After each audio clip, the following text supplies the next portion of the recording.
बिस्मिल्लाहिर्रहमानिर्रहीम। अस्सलाम वालेकुम दोस्तों, मैं उम्मीद करता हूँ कि आप सब लोग खैर खैरियत से होंगे। दोस्तों, आज का जो मैं नुस्खा बता रहा हूँ ये आम तौर पर लोग हमसे पूछते हैं हकीम साहब कोई ऐसी चीज़ बताएं जिससे हम तवाना रहें, हमें कमज़ोरी ना महसूस हो। तो दोस्तों, उसके लिए ये नुस्खा है, बहुत ज़बरदस्त है, ये नोट कर लें। और ये जो है ज़ोफ़-ए-बा के लिए भी बेहतरीन है। इसको मर्द और औरतें यकसा जो है वो इस्तेमाल कर सकते हैं।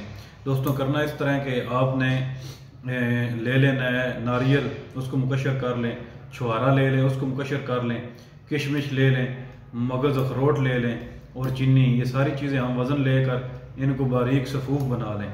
एक चम्मच सुबह एक शाम पानी के साथ या चाय के साथ आप ये जो है ना या कहवा ले लें। इसके साथ सुबह शाम एक एक चम्मच आप इस्तेमाल करें तो इंशाअल्लाह ताला ये आपको सदा जवान रखेगा।